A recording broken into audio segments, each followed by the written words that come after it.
ఖమ్మం, నల్గొండ, వరంగల్ పట్టభద్రుల నియోజకవర్గంలో కాంగ్రెస్ పార్టీ అభ్యర్థి తీన్మార్ మల్లన్న అలియాస్ చింతపండు నవీన్ ఘన విజయాన్ని సాధించాడు. అయితే సుదీర్ఘంగా కొనసాగిన ఓట్ల లెక్కింపు చివరికి కాంగ్రెస్ పార్టీకే అదృష్టాన్ని కట్టబెట్టింది. అయితే దీంట్లో ముఖ్యంగా బీఆర్ఎస్ అభ్యర్థి రాకేష్ రెడ్డి, బీజేపీ అభ్యర్థిగా ఇండిపెండెంట్ అభ్యర్థి అశోక్ సార్ల మధ్య తీవ్రంగా పోటీ కొనసాగుతుందని ఎలక్షన్ల సందర్భంగానే విశ్లేషకులు భావించారు. అయితే తీన్మార్ మల్లన్నను తెలంగాణ వాదులు లేదా ప్రజా సంఘాల నాయకులు, విలేకరులు ఈ విధంగా చాలామంది అతన్ని వ్యతిరేకించడం జరిగింది.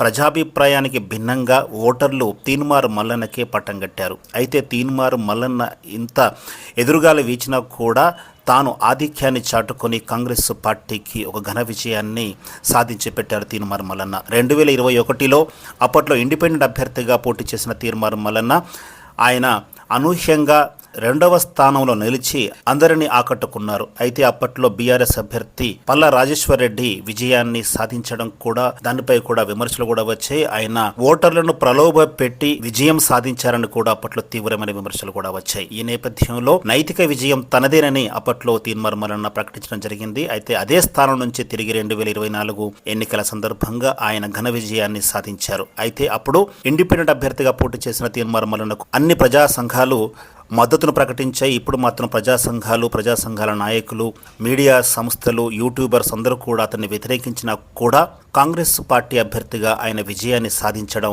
విశేషంగా చెప్పుకోవాలి. ఎందుకంటే ఖమ్మం, నల్గొండ, వరంగల్ స్థానిక ఎమ్మెల్యేలు, ఎంపీలు, మంత్రులు అందరూ కూడా కాంగ్రెస్ పార్టీ విజయానికి చేదోడుగా కృషి చేసినట్లుగా మనకు తెలుస్తుంది. అదేవిధంగా అప్పట్లో పల్లా రాజేశ్వర్ రెడ్డి అనుసరించిన ఎన్నికల స్ట్రాటజీని ఇప్పుడు కూడా తీన్మార్ మల్లన్న అనుసరించి విజయాన్ని సొంతం చేసుకున్నారని కూడా వార్తలు వినిపిస్తున్నాయి. ఇది ఏమైనా కూడా ప్రజాభిప్రాయం అనేది ముఖ్యం కాదు, కేవలము ఓటర్ల అభిప్రాయమే ఎన్నికల్లో ముఖ్యం. కాబట్టి ఓటర్లు ప్రజాభిప్రాయానికి భిన్నంగా తీన్మార్ మల్లన్నకు మరి ఈ బాధ్యతలను అప్పగించారు.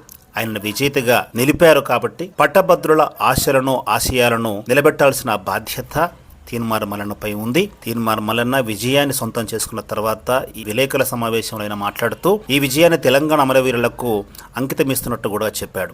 అయితే గతంలో తీన్మార్ మల్లన్న తన ఇన్కన్సిస్టెన్సీ విధానాలు, అంటే అస్థిరమైన రాజకీయ విధానాలతో తన చుట్టూ ఉన్న వాళ్ళని, తన స్నేహితుల్ని దూరం చేసుకున్నారు. ఇప్పటికైనా కూడా ఒక స్థిరమైన విధానంతో గ్రాడ్యుయేట్స్ ఉంచిన నమ్మకాన్ని నిలబెట్టుకునే విధంగా గ్రాడ్యుయేట్స్ ఆశలు, ఆకాంక్షల పక్షాన నిలబడతారని, పోరాడతారని తెలంగాణ సమాజం భావిస్తోంది.